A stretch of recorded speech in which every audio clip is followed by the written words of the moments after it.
The church fell into a suffocating silence the instant she took the microphone.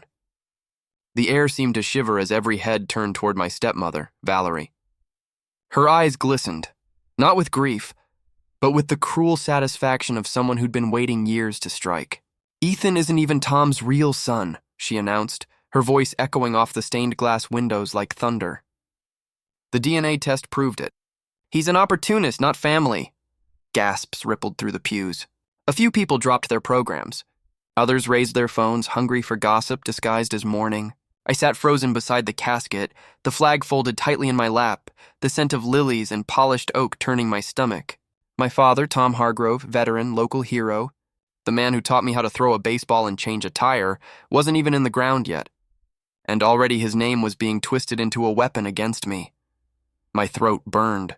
My aunt's hand slipped from mine. She looked as shocked as I felt, her wrinkled fingers trembling in her lap.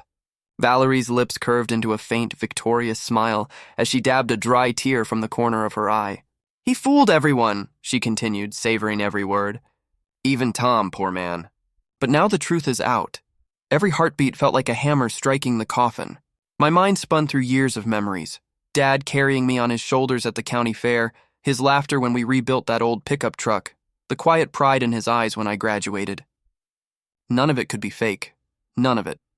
But her words were poison, and I could feel them seeping into the crowd around me. Before I could speak, the heavy doors at the back of the church creaked open. The sound cut through the whispers like a blade. Everyone turned. Our family lawyer, Mr. Keene, stepped inside, his black suit crisp, his silver hair perfectly parted. He moved with quiet authority, his leather briefcase tucked under one arm. He didn't glance at the casket or at Valerie, his eyes locked straight on me. "Not here," he murmured when he reached me, his tone low but firm. Then, to the room, he said clearly, "Per Thomas Hargrove's instructions, the will reading will take place immediately." Valerie stiffened. "You can't do that now. We're grieving!" Mr. Keene's face didn't change. "Your husband's wishes were explicit. He wanted no delays." From his briefcase, he withdrew a large, wax-sealed envelope. The paper was thick, aged, and oddly heavy. As he peeled the seal open, something metallic clinked against the wood of the pew, small but deliberate, like the ticking of a trap about to spring. Valerie's composure faltered. "What is that?" "A key," Keene said simply, holding it up between two fingers. The church light gleamed off it like a shard of truth. Thomas expected this moment. "He left instructions. And evidence," murmurs swelled again. Cameras clicked softly.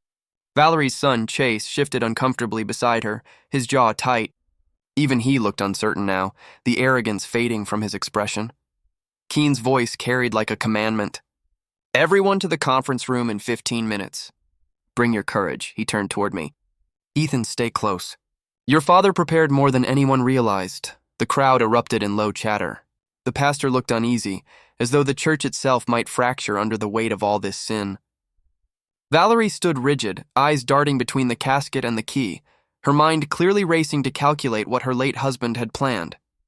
I rose from my seat, the flag still in my hands. My heart thudded against my ribs so hard I could feel it in my throat.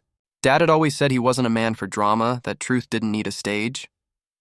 But the way Keene moved, the precision in his timing, the fact that he'd arrived at that exact moment, it all screamed orchestration. My father hadn't just foreseen betrayal. He'd built a stage for its destruction. As the mourners shuffled toward the exit, whispers chased me down the aisle. "Did you hear what she said? Maybe he really wasn't Tom's son. That poor boy." Each word was a dagger. I clenched the flag tighter, my knuckles whitening around it. At the front, I paused by the casket. My reflection shimmered faintly on the polished wood. "You knew," I whispered under my breath. "Didn't you?" A cold draft swept through the church, rustling the flowers and making the candles flicker.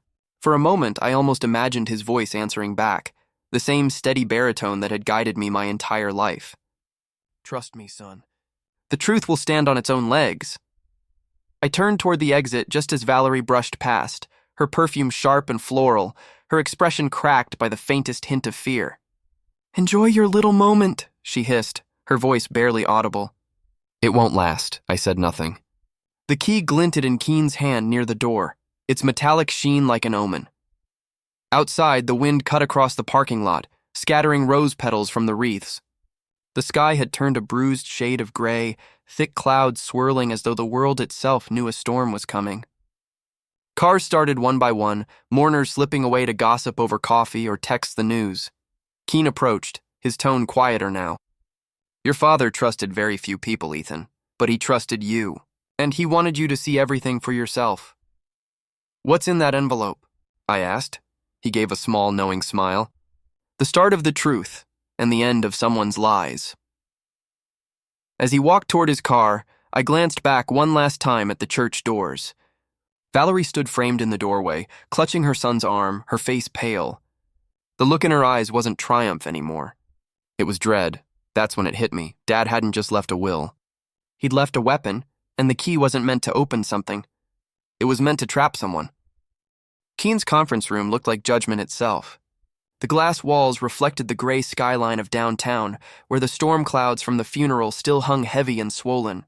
The table in the center gleamed like a courtroom bench, long and polished, the kind of place where fortunes lived or died with a single signature. Valerie sat across from me, her posture rigid and defensive. To her right sat her golden child, Chase, jaw clenched, arms crossed, trying to look older than his 21 years. On her left, their family pastor sat uncomfortably, pretending to pray, but glancing nervously at the black lockbox on the table. My aunt sat beside me, her hand resting gently on my forearm as if to remind me to stay calm. Lucas, my oldest friend, leaned against the wall behind us, eyes alert, his phone quietly recording. Keen walked in with the same deliberate calm he'd shown at the church. He set his leather briefcase down, clicked it open, and pulled out the black lockbox. Thomas Hargrove's final instructions, he said, his tone formal, but his eyes flickered toward me. And this, Ethan, is why your father's death may not be the end of his story. The metallic click of the key turning inside the lockbox echoed through the silent room. When Keen lifted the lid, I saw three things: a small flash drive, a faded blue hospital bracelet, and a sealed white envelope with my name written across it in my father's unmistakable handwriting. The curve of the E hit me like a punch. For a moment I couldn't breathe. Keen began with the will. His voice was steady and precise, every syllable cutting through the air like a scalpel. To my son, Ethan Hargrove, he read, I leave the Hargrove estate, the family business, and my pension fund. To my wife, Valerie Hargrove, I leave a monthly stipend conditional upon her continued good faith conduct toward my son. The words landed like a hammer. Valerie's face flushed deep red. Good faith conduct? She repeated, her voice rising. This is absurd. He knew the truth. He knew Ethan wasn't his. Keen didn't flinch. We'll get to the truth, Mrs. Hargrove, he said quietly, then turned his attention to the flash drive. He inserted it into the computer at the center of the table, and the monitor came alive with static before focusing into a clear image. My father's workshop. There he was. Dad. He looked older than I remembered, the lines around his eyes deeper, but his voice was strong, calm, and deliberate. If you're watching this, he began, then I didn't get to outlive the rumors. I know what's been said. I know who started it. He paused and looked straight into the camera, his blue eyes piercing through the screen. Ethan, I love you. You are my son in every way that matters. But love isn't the only thing I've left you. I've left you the truth. The air in the room shifted. Valerie's smug expression faded, her lips parting slightly. Chase leaned forward, staring at the screen as though it might save him. Dad continued, his tone firm now. Some people think a DNA test decides who we are. I disagree. But since others won't stop whispering, I decided to shine some light on the lies. He reached off camera and held up a small swab kit. This, he said, is the first test I took. And the second. And the third. All from different labs, all handled by independent couriers, all sealed and notarized. He nodded toward the camera. Keen, you have the reports. Show them. Keen reached into the lockbox again and pulled out 3 neatly folded documents. He laid them on the table, each stamped and notarized with official seals. The chain of custody forms bore Dad's signature. I recognized his handwriting instantly. He had always printed his letters in straight, precise lines. Keen spread them out side by side like cards in a rigged game. Lab A, he said. Lab B, Lab C, all authenticated. Valerie swallowed hard, her eyes darting between the reports. You're bluffing, she said, though her voice trembled now. Tom must have been confused. He was sick. Read them, Keen said. The silence that followed was unbearable. My heart pounded in my ears as I leaned forward, scanning the first report. It confirmed a mismatch. Then the second. Another mismatch. My stomach twisted. I looked up at Keen, ready to ask how this could prove anything in my favor, until I read the name printed beside the mismatch. Subject? Chase Hargrove. I blinked. Once. Twice. It didn't change. The name was clear, the conclusion unmistakable. Thomas Hargrove is not the biological father of Chase Hargrove. Valerie's hand shot out to grab the papers, but Keen pulled them away. All 3 labs confirm it, he said, his voice cutting through the tension like a gavel strike. Thomas Hargrove conducted these tests privately. The DNA mismatch does not involve Ethan, it involves Chase. The color drained from her face. That's impossible, she whispered. Dad's voice continued on the video, as if he were answering her from beyond. If Valerie is sitting there, she's probably denying everything right now, he said. Don't waste your breath arguing. Lies don't survive sunlight. The camera angle shifted slightly as he leaned closer. I know what you did, Valerie. I know about the clinic. I know about the switch. And I know why. She froze. I kept quiet to protect a boy who didn't ask for any of this, Dad said softly. But when you tried to destroy Ethan to cover your own tracks, I made sure the truth would outlive me. The screen went black. The hum of the computer was the only sound in the room. Valerie's hands trembled. He forged them, she said weakly. He must have. Keen closed the folder. Mrs. Hargrove, these documents were notarized by the state. Your husband left certified copies with 2 separate attorneys. This is no forgery. My aunt leaned back, whispering, Oh, Tom. You brilliant man. Valerie's shoulders collapsed inward. Chase just stared at the bracelet in the lockbox, the tiny band marked with faded letters, St. Matthew's Hospital, and then it hit me. That bracelet wasn't mine. It was his. My father hadn't just exposed her lie. He'd left proof of something even deeper, something that could shatter everything we thought we knew. Valerie's chair screeched backward across the marble floor, the sound sharp enough to slice through the thick tension in the room. That's absurd, she shouted, her voice trembling between outrage and panic. Her eyes darted between the 3 DNA reports, scanning for some kind of lifeline that wasn't there. The fluorescent light above her flickered, humming in time with her quick, shallow breaths. Chase sat beside her motionless, his knuckles white against the edge of the table. The confidence he'd always worn like armor had shattered. His lips parted slightly as if to speak, but no words came out. Keen stayed composed, his expression unchanging as he tapped the chain of custody documents in front of him. Each sample was collected by independent nurses, pulled by courier and cross-validated by external observers, he said. There is no ambiguity here. He paused, locking eyes with Valerie. Thomas Hargrove is not the biological father of Chase Hargrove. The room exploded into chaos. My aunt gasped, clutching her chest. Lucas muttered a curse under his breath. The pastor's hand trembled as his Bible slipped from his lap and hit the floor with a hollow thud. Valerie stumbled backward, her face twisting between rage and terror. Tom knew this would ruin everything, she cried. He couldn't. Keen didn't let her finish. He knew, he said flatly. He knew exactly what it would do. And still, you used one disputed test against Ethan because you knew the media wouldn't bother to read the rest. You built your lie on half a page of truth. I sat frozen, watching my family, if I could still call them that, implode in slow motion. Chase finally found his voice, weak and cracking. Mom? What are they talking about? Valerie turned to him, her painted smile wobbling. It's a mistake, baby. Just a mistake. They're trying to twist things, but her son's eyes said he didn't believe her. Not fully. Not anymore.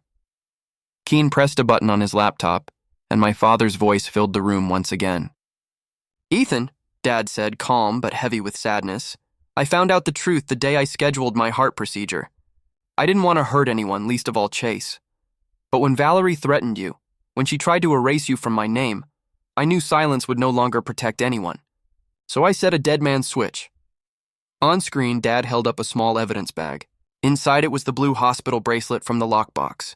This bracelet, he said, his voice low, came from St. Matthew's Hospital maternity ward, 2004. Someone changed wristbands. He placed it gently on the table in the video, like it carried the weight of 20 years. Valerie, you recognize it. Don't you? Across from me, Valerie's composure cracked. Her pupils shrank to pinpoints. She looked cornered, like a fox staring at the trap closing around her. Keen opened a new folder from the briefcase and laid out several printed emails. The paper hissed softly as he slid them across the polished wood. These are correspondence records between Mrs. Hargrove and Dr. Feldman, the fertility clinic director who lost his license 8 years ago, Keen said. You paid him through untraceable transfers. The phrasing in your emails is telling. Expedite donor selection. Avoid direct lineage issues. And here, ensure plausible mix-up story if ever questioned. Valerie's lips parted, but nothing came out. Her silence was louder than any confession. Lucas leaned close to me, whispering, "This is insane. It's like something out of a thriller." But it wasn't fiction. It was my life collapsing in real time. I looked at Chase, my so-called stepbrother, who sat there shaking, staring at the bracelet like it was radioactive. And suddenly I remembered all those childhood stories Valerie used to tell him. "You were born early, honey," she'd say. "The nurses mixed up the tags for a minute, but don't worry, Mom fixed it." I had never thought twice about it. Until now. Dad's video leaned closer to the camera, his voice dropping into something quieter, more dangerous. "It was never an innocent mix-up," he said. "It was leverage. You used that boy's life to secure your place, to build a safety net of lies." Tears welled in Chase's eyes as he whispered, "Mom, what did you do?" Valerie slammed her palms on the table. "Stop it, you don't understand. I did it for you." "For him?" Keen asked sharply. "Or for the money, the business, and the house that wasn't yours to begin with?" The room went silent again. Valerie sank into her chair, face buried in her hands. Chase turned away, trembling, as if afraid to touch the truth now that it had teeth. Then suddenly, the video flickered again. My father reappeared, his expression colder this time. "If you still doubt my clarity," he said, "then there's one more file." Keen opened the folder labeled Red Oak, Pastor, Tithe. Keen hesitated for just a moment before navigating to the folder. The file names appeared on the screen, dates, transaction codes, and one recurring recipient, Harper Ministries, LLC. My eyes darted toward the pastor, whose face had gone the color of paper. The first PDF loaded. It showed a series of quiet transfers from my father's company accounts, money funneled every month to that same LLC. The signature line at the bottom was unmistakable. Valerie Hargrove. A soft gasp escaped my aunt's lips. The pastor stood up suddenly, stammering, This is some misunderstanding." Dad's voice interrupted from the screen. "Pastor Harper, I trusted you to counsel my family, not to conspire with my wife. Every dollar you took was recorded. Every sermon you gave to soothe her guilt, paid in full." The pastor's face collapsed into defeat. Valerie's head snapped toward him, horrified. "You told me it was untraceable." "I thought it was," he blurted. "You said Tom would never check." Keen closed the laptop gently, the image freezing on my father's resolute face. "I think we're done here," he said quietly. The silence that followed was unbearable. Valerie's tears fell silently onto the table, darkening the polished wood like raindrops on glass. Chase just stared at me, hollow-eyed, the weight of a stolen identity sinking into his chest. I felt no triumph. Only the sick, heavy ache of knowing my father's truth had cost us all something we could never get back. And yet, beneath that ache, a darker question began to form in my mind. If Valerie wasn't acting alone, who else helped her bury the truth? Somewhere I could feel my father's voice whispering again from beyond the grave. "You're close, son, but you haven't seen the whole picture yet." By the next morning, my family's nightmare had turned into the city's favorite scandal. News vans parked like vultures outside the courthouse, their satellite dishes slicing into the gray sky. Reporters leaned against their vans, microphones in hand, practicing their openings. The Hargrove family scandal continues today. Inside the courthouse buzzed like a beehive. Strangers whispered, phones recorded, flashes burst with every new headline update. What had started as a family feud had become a public autopsy of our name.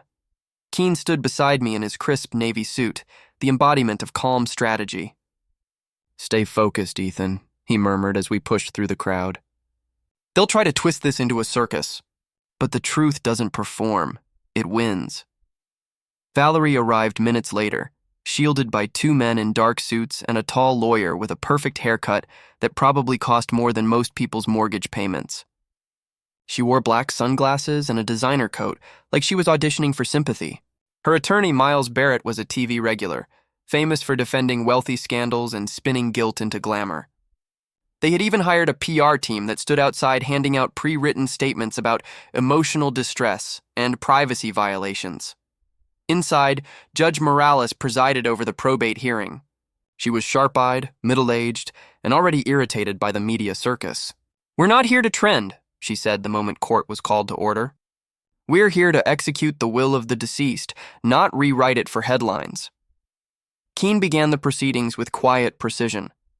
"Your Honor, my client seeks enforcement of Thomas Hargrove's will as written. We have provided full documentation, including notarized DNA records, a video testimony, and evidence of fraudulent attempts to alter estate control." Barrett rose with a polished smirk. "And my client seeks relief from emotional distress, defamation, and fraudulent manipulation of a will based on questionable evidence." The deceased's mental state must be called into question. He had heart issues, fatigue, perhaps delusions. The judge raised a brow. "Are you suggesting the man who meticulously managed a multi-million-dollar company lost his cognitive abilities while composing a legally airtight will?" Barrett hesitated. "I'm suggesting he was under undue influence from—" "Enough," she cut in. "This will is as airtight as any I've seen. The stipend clause stands. The inheritance stands. Paternity is irrelevant to testamentary intent." Her gavel hit the desk lightly. "You may want to appeal to morality, Mr. Barrett, but the law answers to ink, not rumor," the courtroom murmured. Valerie's jaw tightened. Chase sat behind her, pale and ghost-like, his eyes fixed on the floor. Keene stepped forward again. "Your Honor, we have one last piece of evidence.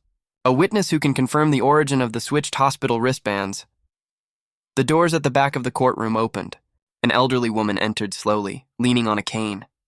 Her name was Nurse Maria Delgado, retired from St. Matthew's Hospital. The room fell silent as she approached the witness stand. Her hands trembled as she was sworn in, but her voice, when she spoke, carried the conviction of someone who had waited decades to be heard.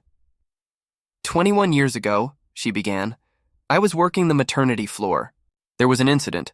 A patient named Valerie Hargrove complained that her baby had the wrong identification band. I noticed the switch almost immediately. I filed a report, but it disappeared within days. The administrator told me to drop it.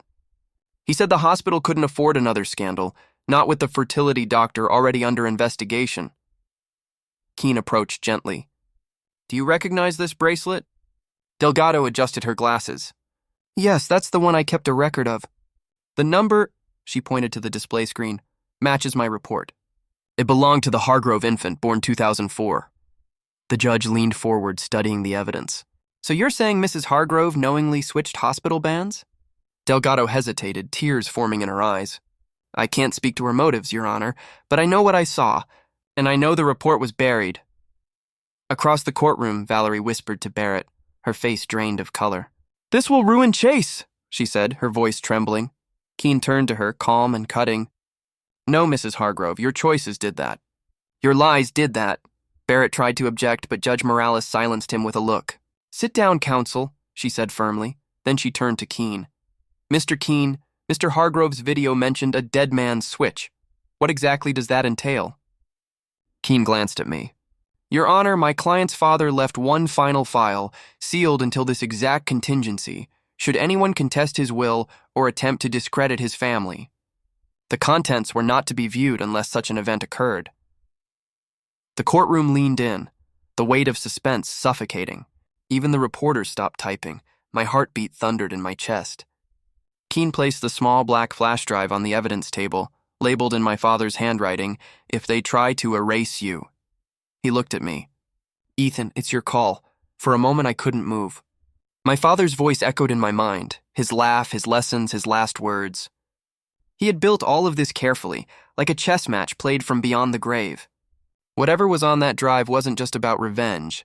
It was about legacy. I nodded. "Play it." Keene inserted the drive into the court's monitor. The lights dimmed as the screen flickered to life. My father appeared once more, sitting in his workshop. This time there was no warmth in his expression.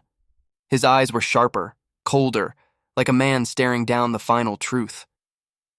"If you're watching this," he began, "then someone tried to destroy what I built, to erase my son, my name, and my truth. Valerie, you were never the architect. You were the weapon.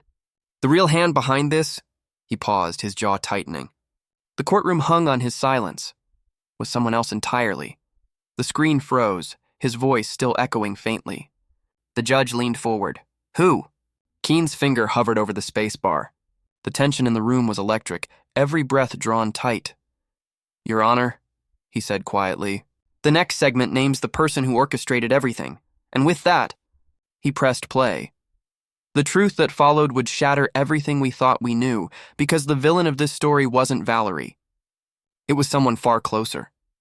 The courtroom lights dimmed as the video flickered back to life, and suddenly my father's face filled the screen again. This time he looked different, older, worn down, but certain. His voice was steady, stripped of all pretense, like a man who had carried the weight of truth too long and was finally setting it down. "I protected the wrong person for too long," he began. "Valerie wasn't the architect.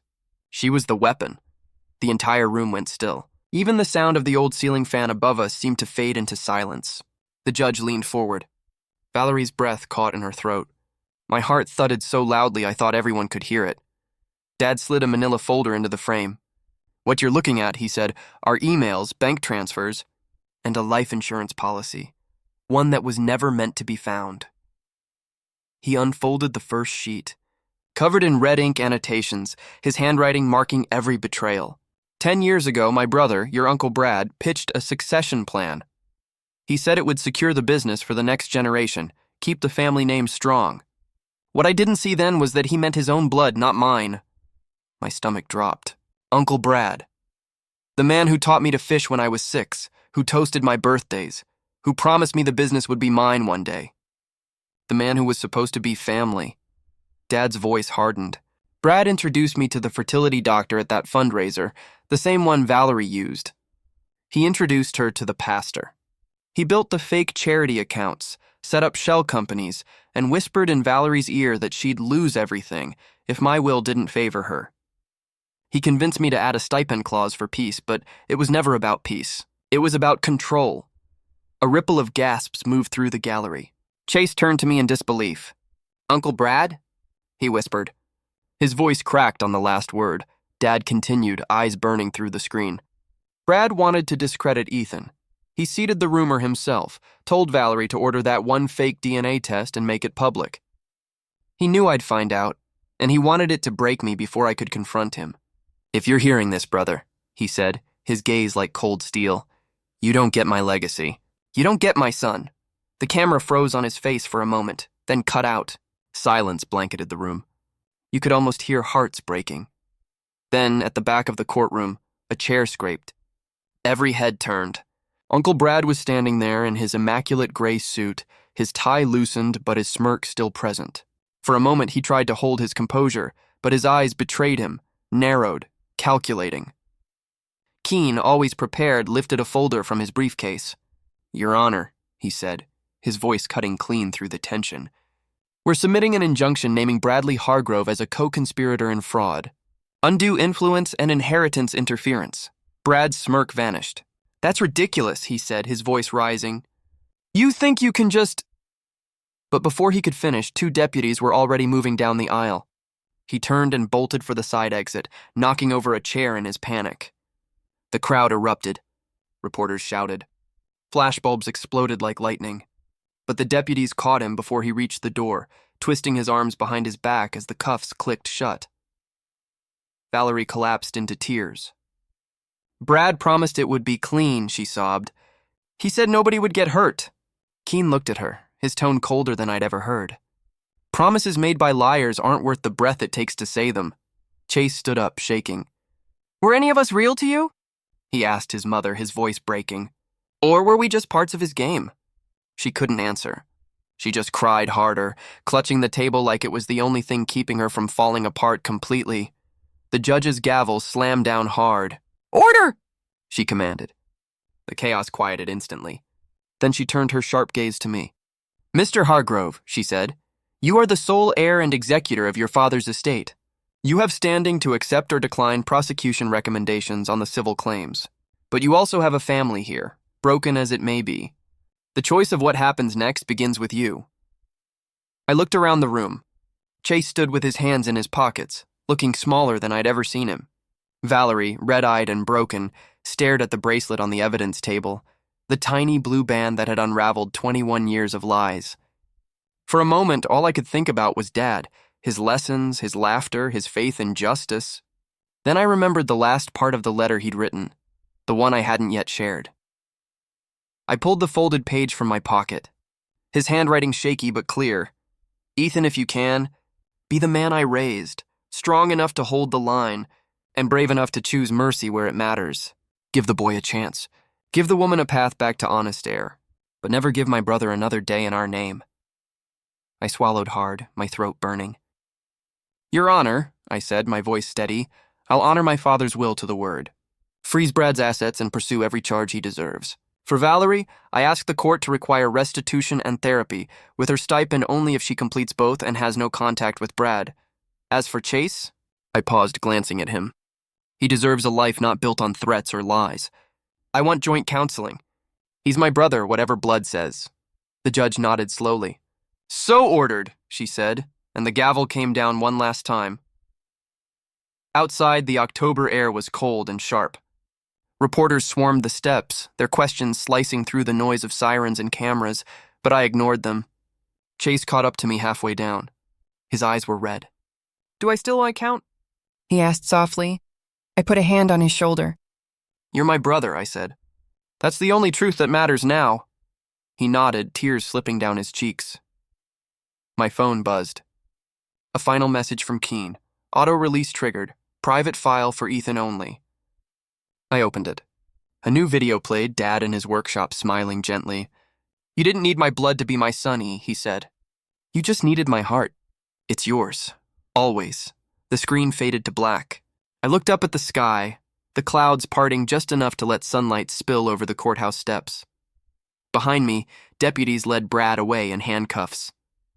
In front of me, the house keys in my palm felt heavy and right, and for the first time since the funeral, I breathed, not as the boy accused of being a fraud, but as the son my father always knew I was. Somewhere, in the quiet between sirens and wind, I could almost hear him again.